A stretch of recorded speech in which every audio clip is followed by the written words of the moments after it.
Alors ce soir, c'est dans un cadre complètement magnifique que nous nous trouvons au théâtre de verdure de Gigondas. Gigondas, petit village pittoresque réputé pour son appellation vin. Et aujourd'hui, nous parlons lyrique avec les soirées lyriques de Gigondas organisées il y a 21 ans par Christian Meffre. Bonsoir. Bonsoir. Et Paul-Émile Fourny. Bonsoir. Bonsoir. Bonsoir Christian, alors vous êtes le président de ces soirées pour lesquelles vous fêtez 21 ans d'existence. Comment vous est venue cette idée d'apporter du lyrique dans un petit village de Provence, Gigondas, comme je le disais, plutôt réputé par son appellation œnologique? Eh ben, écoutez, j'ai été jeune élu à la culture en 1993 et donc je cherchais un peu une idée. Quand ma route a croisé celle de Paul-Émile, qui était régisseur aux soirées au Corégie d'Orange et qui avait vu ce théâtre. Donc il est venu me voir et il m'a dit qu'est-ce que vous faites dans ce théâtre? Je lui ai dit pas grand-chose. Il m'a dit il faut faire du lyrique. Alors j'étais un peu surpris et puis j'ai suivi son idée et c'est comme ça que le festival a commencé. Alors comment avez-vous réagi? Parce que le lyrique, c'est quelque chose qui est peu connu dans cette région autour de Vaison-la-Romaine, Gigondas. Enfin voilà, le lyrique est quand même très connu avec les Corégies d'Orange, mais dans un petit village comme cela, il faut quand même oser pour apporter le lyrique au public. Alors je n'avais pas d'idée préconçue. Et j'ai commencé par faire du classique parce que j'aime la musique, bien sûr, mais je sentais qu'il fallait trouver un créneau. Et lorsque Paul-Émile m'a suggéré le lyrique, j'ai tout de suite accroché là-dessus. Je me suis dit, dans ce petit théâtre de 200 places, les spectateurs auront devant eux les chanteurs, auront devant eux la pianiste, et j'ai adhéré immédiatement à cette idée. Alors je me retourne vers vous, Paul-Émile. Gigondas, vous avez connu ce petit village comment? Alors, c'était effectivement en 1993, c'était lors d'une randonnée, un 1er janvier où je suis arrivé ici sur le lieu, tout en découvrant la région, puisque je travaillais à l'époque, donc, comme l'a dit Christian, pour les Corégies d'Orange et également pour l'Opéra d'Avignon. Donc je découvrais la région, puisque je ne suis pas vauclusien d'origine. Et Vous avez un petit accent du Nord, hein, je crois. un accent du Nord, même de Belgique. Et donc je me suis retrouvé ici et devant ces pierres, je me suis dit, tiens, là, il y a sûrement... Font-ils quelque chose, effectivement, comme disait Christian. Et puis, il s'est avéré qu'il y avait sûrement des manifestations, mais pas spécialement lyriques. Et comme c'est un petit peu mon créneau, je l'ai proposé, voilà, il y a donc 21 ans. Et il y a 21 ans que ce festival existe. Alors comment vous l'aviez imaginé lors de cette rencontre? Écoutez, je pense qu'il fallait trouver un créneau qui n'était pas un créneau utilisé par les célèbres Corégies d'Orange. La jauge n'est absolument pas comparable, le lieu non plus, mais chacun a sa place. Et je trouve que l'idée, c'était justement de faire découvrir de nouveaux chanteurs, de jeunes chanteurs, de leur permettre d'aborder des rôles pour la première fois, des rôles du grand répertoire, dans une façon de travailler, je dirais, sur place, de monter un ouvrage sur place, de le travailler évidemment au piano, puisqu'il n'y a pas la place pour mettre un orchestre ici. Donc on ne les expose pas de manière dangereuse, on leur permet à accéder à ce qui sera leur futur, leur travail.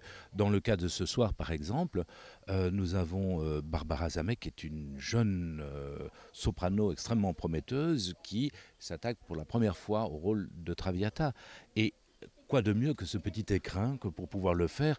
Elle est très proche, elle va être très proche du public, elle est très proche de la musicienne Magali Albertini, qui interprète magistralement au piano, qui remplace cet orchestre. Et voilà, c'est une façon, c'est un autre contact, je dirais un autre contact avec les chanteurs.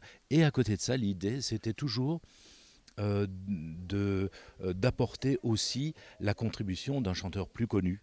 En l'occurrence ici Marcel Vanneau qui va interpréter le rôle de Germont, mais Christian pourra vous dire que nous avons reçu sur cette scène Alain Fondary, nous avons reçu Elisabeth Vidal, on a reçu vraiment beaucoup de monde, de chanteurs plus confirmés qui sont là et qui, quelque part, parraine ce festival et donne des conseils aussi à ces jeunes chanteurs. Et je trouve que ça, c'est vraiment un rôle que les grandes machines ne font pas, évidemment, ce n'est pas non plus leur objectif.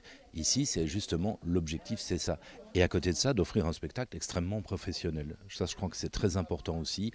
Il est réalisé cette année en collaboration avec l'Opéra de Metz Métropole pour tout ce qui est l'apport, costume, etc. Et ça, c'est très important aussi, les échanges entre les structures. Des échanges aussi de proximité et en toute intimité avec, comme vous le disiez, avec les artistes et le public, parce qu'après j'imagine qu'il y a aussi des rencontres. C'est quand même très intime dans un cadre complètement magnifique, situé au cœur de la Provence et perché. Donc c'est vrai que c'est un endroit aussi très paradisiaque aussi pour les artistes. Toute cette harmonie, ces échanges, ces relations, ces énergies qui se rencontrent. Ce que je trouve de merveilleux, c'est qu'effectivement, où que l'on soit, que ce soit dans un grand festival comme Aix, ou que ce soit comme les Corégies d'Orange, où que l'on soit à Gigondas, ou même peut-être dans d'autres lieux où ça se fait peut-être aussi, je crois que ce qu'attend le public dans les festivals, c'est de se retrouver effectivement dans une autre configuration que les salles de spectacle qu'ils ont l'habitude de fréquenter pendant toute la saison. Et ici, Christian Meffre et son équipe et la municipalité offrent la possibilité d'abord qu'existe un festival depuis 21 ans. C'est extrêmement important, c'est un investissement très lourd. Et ça, je tiens quand même à les féliciter parce qu'il faut tenir pendant 21 ans.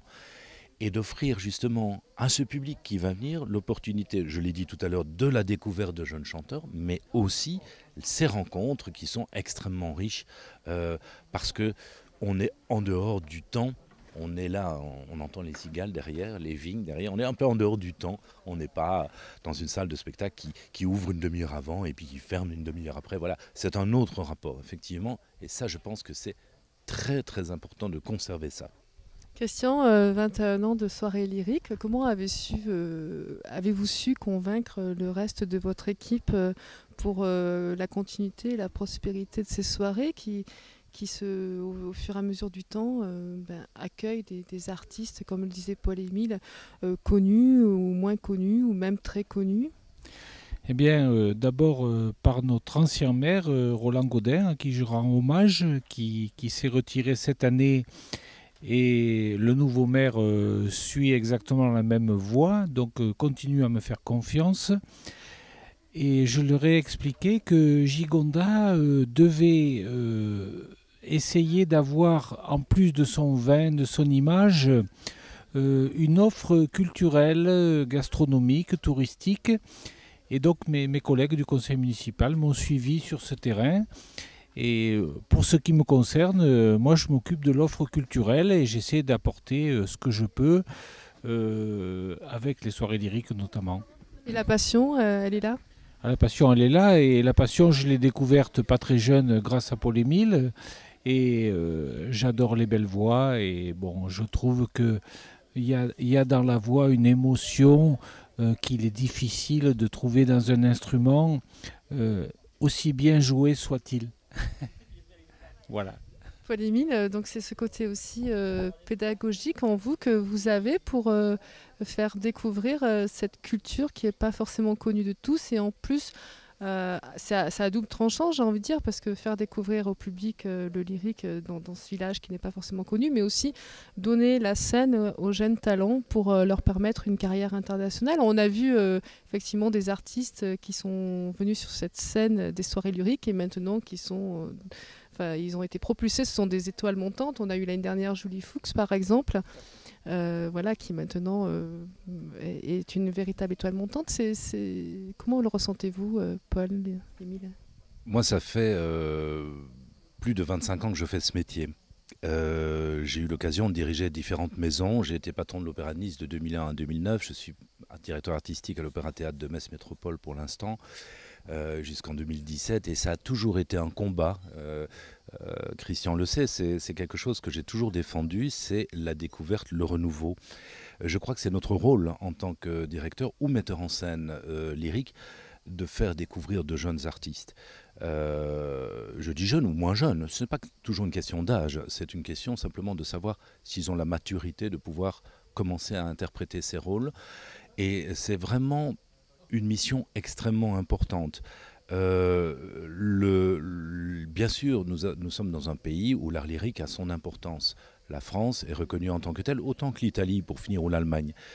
Il y a un tremplin qu'il faut installer, et des structures culturelles comme celle-ci sont de véritables tremplins pour ces artistes qui vont, à un moment donné, basculer, si j'ose dire, avec joie, si possible, dans le métier. Et je crois que ça, c'est très très important. Et c'est un rôle pédagogique, oui, qu'il faut avoir. D'aucuns ne sont pas intéressés par ce côté-là de la chose. Moi, c'est quelque chose qui m'a toujours intéressé parce que, vous savez, mes débuts, c'est sur scène. Pas comme chanteur lyrique, comme comédien et comme metteur en scène. Et ça, c'est quelque chose que je n'ai jamais oublié, à vrai dire. C'est quelque chose pour moi qui est très important. Je pense que on ne peut acquérir une expérience dans ce métier que si on peut, et si on a la chance d'avoir des structures comme celle de Gigondas qui permettent ce genre de choses.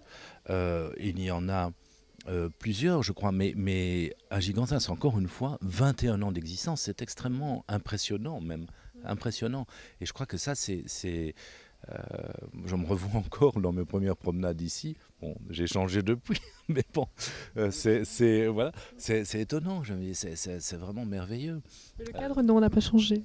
Le cadre a un tout petit peu changé. Il s'améliore d'année en année. Vous voyez, il y a des accroches pour des projecteurs qui sont arrivés. Il y a des tas de choses qui se sont mis en place. Ici, c'était un petit peu des ruines avant, et puis il y a d'autres secteurs culturels qui se sont développés, parcours de sculpture contemporaine, etc. Enfin, il y a des tas de choses dans ce village, et je trouve ça très très bien. Et puis le fait de pouvoir créer quelque chose sur place, ça c'est quand même toujours quelque chose d'extrêmement excitant pour un metteur en scène. Christian, pour terminer, quel est le public qui vient sur ces soirées que vous avez, vous le disiez tout à l'heure avant l'interview, que vous avez su fidéliser ? Alors, je regrette un peu que les habitants de Gigondas ne viennent pas très nombreux, mais ce que je sais, c'est qu'ils tiennent beaucoup à cette manifestation, et ils seraient vraiment déçus que les soirées lyriques s'arrêtent. Alors, nous avons bien sûr un public de touristes qui sont principalement côté Ventoux, c'est-à-dire Caron, Bédouin, Mazan. Un peu plus vers le sud aussi, jusqu'à Aix éventuellement. Et nous avons un public très fidèle. Nous avons un listing d'adresses avec un retour qui est quand même très important. Voilà. Merci beaucoup à tous les deux. Merci beaucoup Pauline. Merci à vous. Merci beaucoup Christian. Merci à vous. Merci.